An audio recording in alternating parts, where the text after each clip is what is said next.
ABC 24 News starts right now.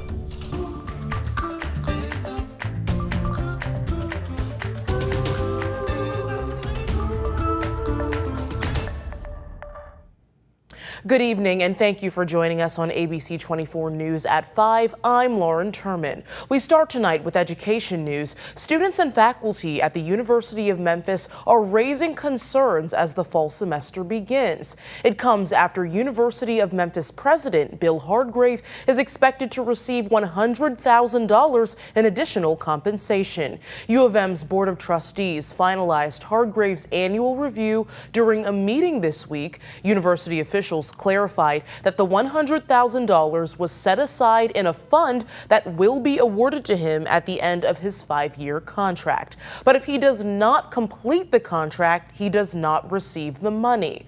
They also state the fund was established at the start of his tenure with the university. Now, this decision comes at a time when the campus is facing issues, including uncertainty in enrollment for Ghanaian international students and the closure of the Office of Multicultural Affairs because of changes in state law. We've got a fresh look at some new data in the job market. Younger Americans looking for work are now having trouble getting hired. The Bureau of Labor Statistics says the jobless rate for 16 to 24-year-olds climbed to 10.5% in August. That's the highest level in nearly 4 years. In addition, the unemployment rate is also up for 20 to 24-year-olds with college degrees. Their unemployment rate is more than 2 times higher than the overall rate in the United States. And at a community meeting this week, Mayor Paul Young addressed the need for job opportunities with young adults in Memphis. He highlighted a city program, Public Service Corps, that provides opportunities to residents who are looking for a new start. And Police Chief C.J. Davis also spoke on the importance of these opportunities. We have group violence intervention officers that when they encounter someone and they're at that age where they're about to go over all the way to the left, we try to grab onto them and give them the resources. Some of our young people, once they get to a certain age, it's like people just forget about it because they've already done 1 or 2 things. And the program can be accessed on the city's website. A big shakeup just down the road in Tunica, Mississippi. Sam's Town Casino will deal its final hand. The company announced it will close November 9th at 10 p.m., citing declining market conditions that have hit the once booming gambling destination hard. Tunica was once known as one of the most renowned casino attractions in the country, and one casino employee told ABC 24 she and her co-workers are uncertain how long they have left to work. How people gonna pay their bills? People homeless around in the area, so without the casino, we're gonna go down even more. And if more closures do come, Greenleaf says she's not sure which jobs would be available, but right now she tells us nothing is available at her casino or others around the area, all because of the economy. Tech giant Google has confirmed plans for construction on a data center in West Memphis, Arkansas, and confirmed those plans are now underway. Google confirmed this to ABC 24 in a joint statement with Entergy, and the release did not say how much the facility is expected to cost. However, officials from Google did say the company will cover the cost of powering the facility with solar options.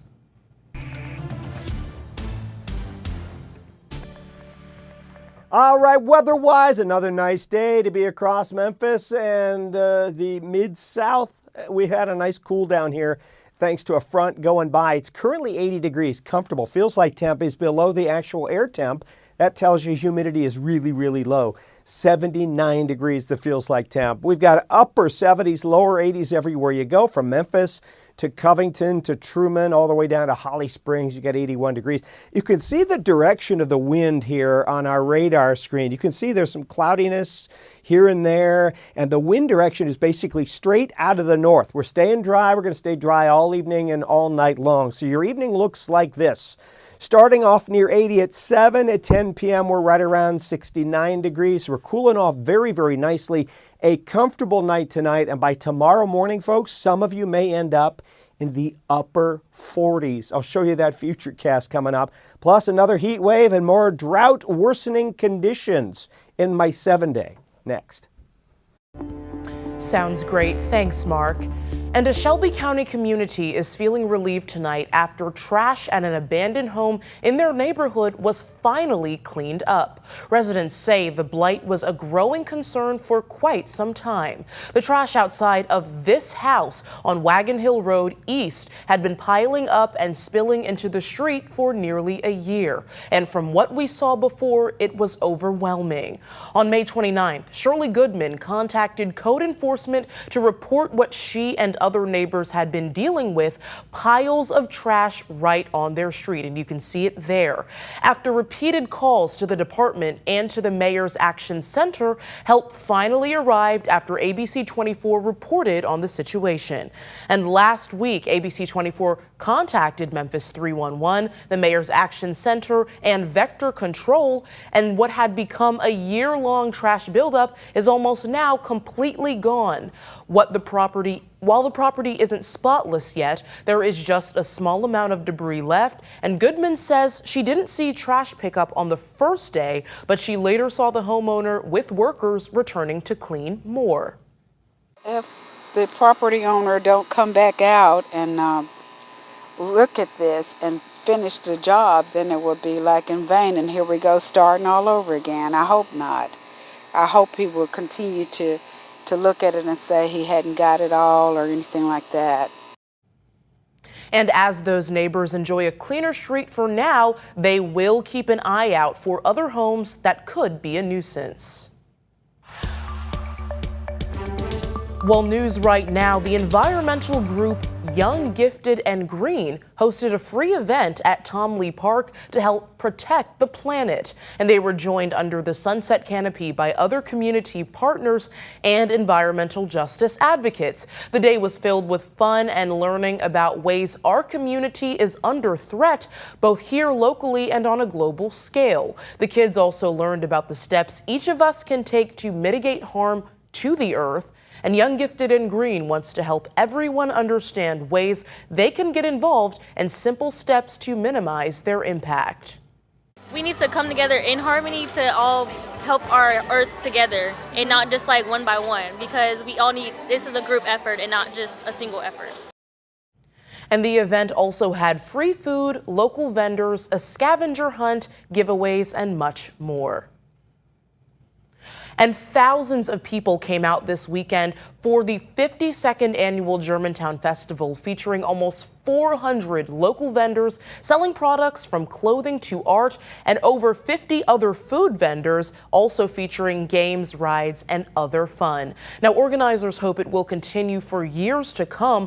One member of the Germantown Festival Committee tells us she had been coming for most of her life and has seen families and children grow up coming each year. And to her, being part of an organization and massive event helps showcase the things that make the community of Germantown so unique and special. I love the Germantown Festival because it truly is so family oriented. Even the festival itself has something for everyone. So we have our kids zone, so your kids can come out, play. We have inflatables, rides, but then we also have like the shopping aspect and highlighting local businesses. So we have truly something for everyone, which is great. But even myself, I've been coming out here since I was a kid, and then now being on the flip side and getting to help with the festival and work, it's always a lot of fun. And the event is free and open to the public, but it ends in just under an hour at 6. A 35-year tradition continued this weekend in Millington with the annual Goat Days Festival, started by Millington legend Babe Howard and his love for goats. This was all as a way to celebrate the changings of the season.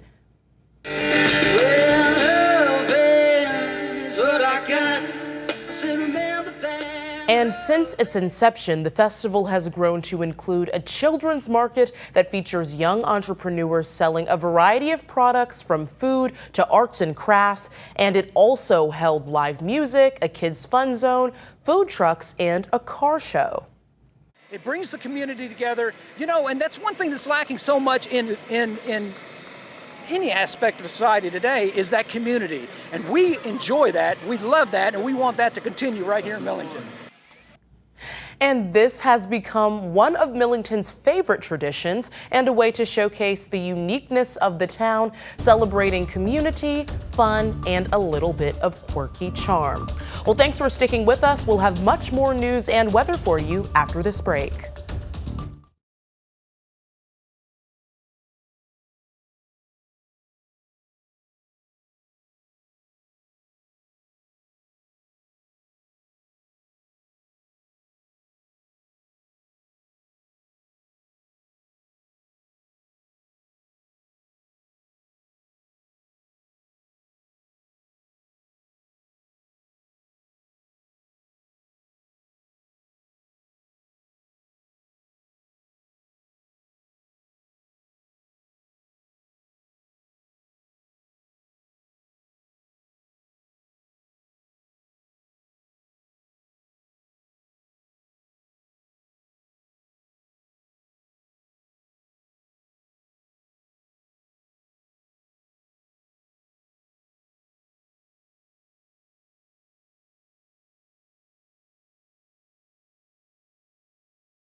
Looking ahead, the I-55 bridge in West Memphis will require lane closure starting Monday. A message from the city of West Memphis says the project is going to last several days, so plan ahead or use alternate routes.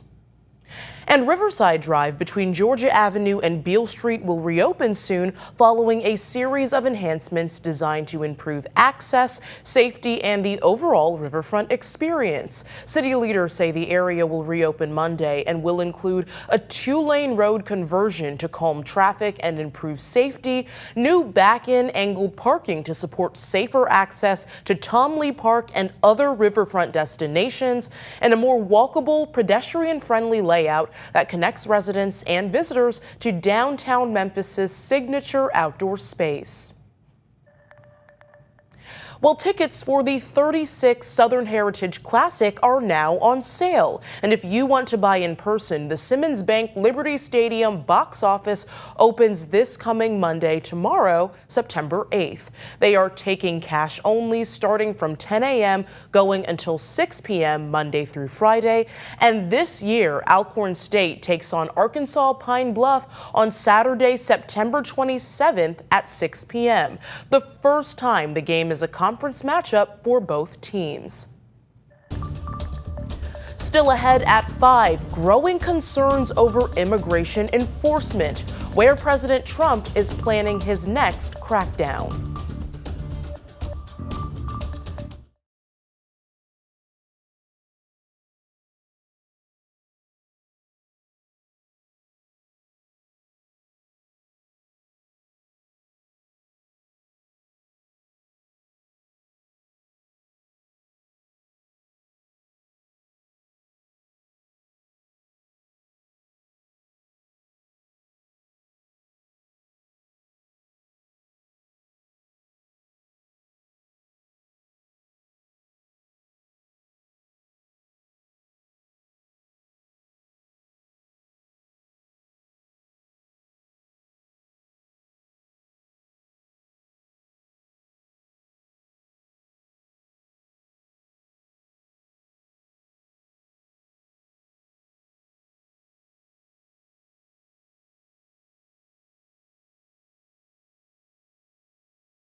President Donald Trump attended the men's final at the U.S. Open in Queens, New York. The president emerged from his suite for the playing of the Star-Spangled Banner, but received mixed reception of boos and cheers.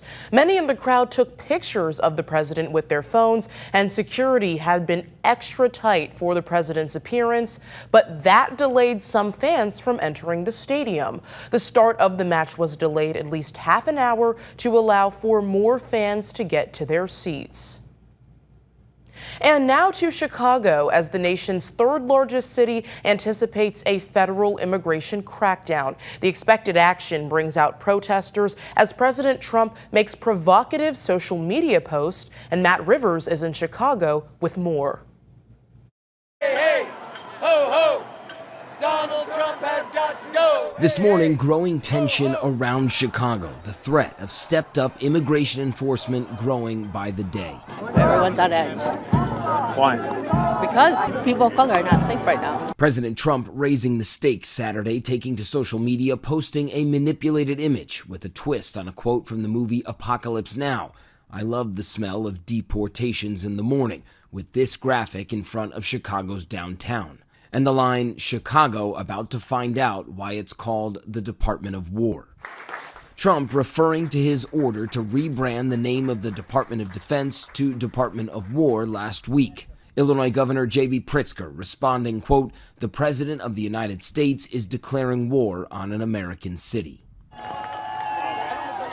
Around Chicago, organizers of some Mexican Independence Day celebrations calling off this weekend's festivities, while others still going on with more security. Outside the gates of Naval Station Great Lakes, headquarters for some 300 federal agents expected for ramped-up immigration operations, David Hernandez telling our Alex Stone he is rallying because he fears his mom and dad will be taken away. I'm not ready to see them go, not like this. He lives right down the street from the base. They're more afraid to go outside more than ever.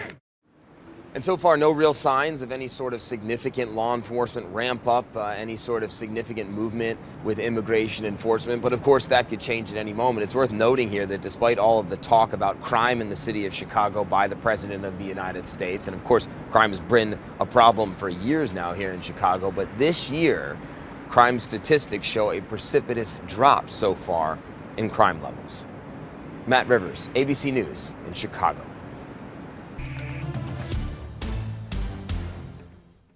All right, weather time. What a beautiful day to be outside. I went down to the Goat Festival in Milligan. I got goated. Yeah, I got schmutzed all over. Sorry about that. I'm a little messy, but the goats were cute. Cool through Monday. We're going to keep this fall-like pattern in place for another 36 hours-ish. Then hot and dry weather returns next week. By the middle of next week, we got a heat wave beginning. And, of course, no rain in sight, so the drought will worsen, unfortunately. Fire danger goes up. Right now in Memphis, downtown, 80 degrees. Holly Springs sitting at 80. Bolivar and Corinth, 81. 81 Truman, 77 in Covington. But comfortable. Look at these dew points. These dew points are crazy.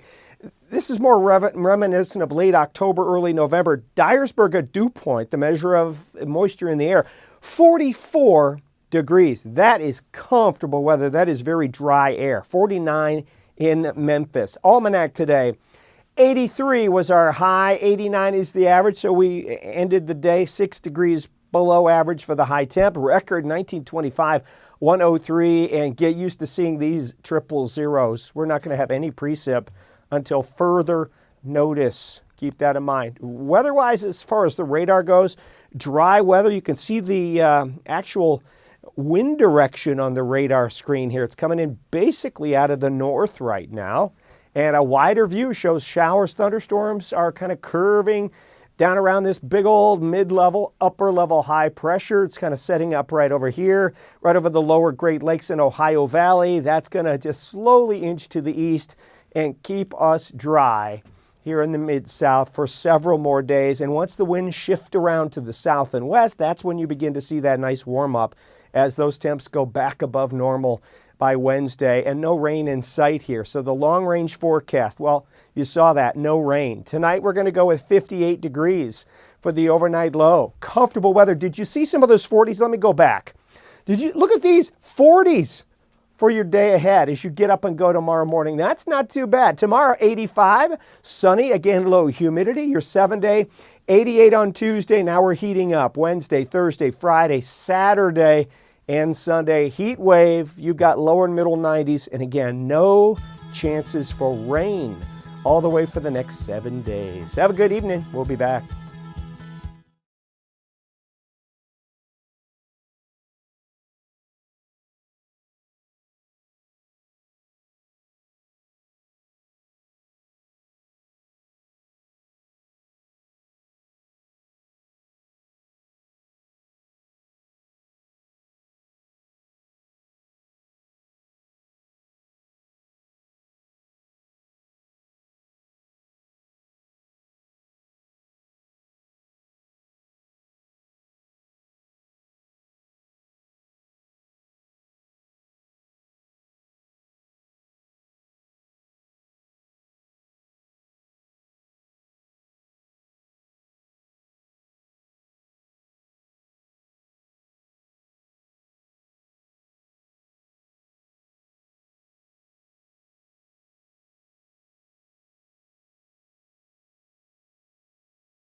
You might want to check your refrigerator and freezer because a salmonella outbreak has been linked to some home delivery meals. The selected foods were made by Metabolic Meals and were delivered during the week of July 28th. According to the CDC, 16 people across 10 states have fallen ill, including 7 who had to be hospitalized. No deaths have been reported, but the affected meals are the 4-cheese tortellini, low-carb chicken teriyaki and vegetables, black garlic and ranch chicken tenders, and sliced top sirloin with roasted peanut sauce and summer vegetables. Customers should throw out those affected meals, and the company is reaching out to customers directly who made those purchases. Well, unless you recently bought a Powerball ticket in Texas or Missouri, we've got some bad news for you. Last night's drawing turned up 2 winners for the massive $1.8 billion jackpot, and the ticket sold in Texas and Missouri will now split the second largest lottery prize in American history. The winners will now each get the option of an annuitized prize of nearly $900 million or a lump sum payment of $410 million. Wow. Well, we'll have one more look at your forecast on the other side of this break. Stay with us.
All right, let me help you plan your Monday. We get one more cool day, one more day with low humidity, and then we're going to warm things up. All right, 58 as we start our day. Some of you will start in the upper 40s around sunrise. I'm telling you, cool. 72 at noon. Comfortable all through the afternoon. Lower and middle 80s for highs. Your 7-day here, we're turning up the heat. Tuesday, 88. And then look at this. Several days of 90 plus in a row. Heat index is going up as well. And overnight lows near 70. It tells you it's going to be hot. It's going to be muggy. Unfortunately, no sign of rain anytime soon. So the drought will worsen, Lauren. Right, unfortunate there that we won't get that rain, but it is nice that we can hold on to a little bit more of that heat or those fall-like temperatures, whichever one we like. Thanks, Mark, and thank you all for joining us. We'll see you again at 10.